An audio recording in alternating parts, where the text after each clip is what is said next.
Assalamualaikum. Ni nak update sikit pasal dua mobil kedai tak masuk dia yang dekat pencakap yang kita buka dekat pencakap yang kena lari dengan barang-barang tu dengan si Ramzi Rawi ni kan. Tak masuk yang dekat sini. Apa tindakan pihak polis? Yang Dapi ni kan bos saya minta dia jaga dan dia kan bawa mak saya suruh, ayah saya suruh. Ada kaitan dengan kegilaan dia dekat situ. Nak tahu juga yang hitam macam ni, yang parut macam tu dengan budak Jaafar ni tu dengan geng lepas dua. Ini skema darat. Dia tentera elit ni, pasukan elit ni. Pasukan elit skema ni.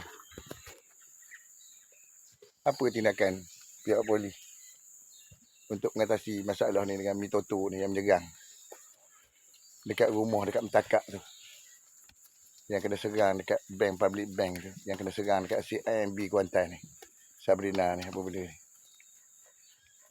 yang putih-putih yang terlibat dengan Ahmad Andani ni. Konon-konon dia geng Pekidah ni. Apa tindakan Pekidah ni? Korang ni something ke terlibat dengan aktiviti militan Daesh? Itu persoalan saya. Tolong pengurusi. Saya dah tanya dah Pakcik Zul gitu. Jadi macam mana sebenarnya? Individu ke kumpulan? Kalau kumpulan cakap kumpulan, kalau individu cakap individu.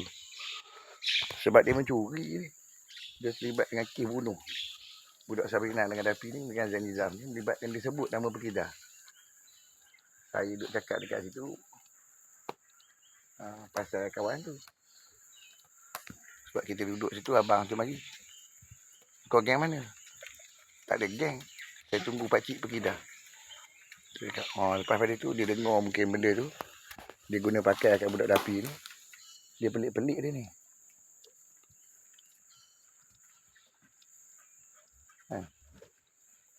Banyak lagi tak balik ni. Anak kecil-kecil tak ada langsung ni. Yang balik ni. Manalah dia pergi ni.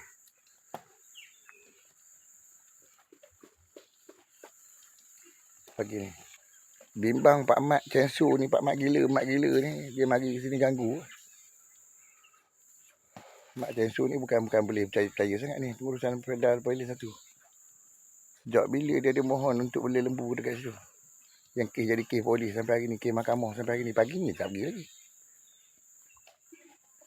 Dia kena buat representasi ke apa benda ke kat situ. Ni macam mana ni pengurus? Macam mana kau buat kerja ni?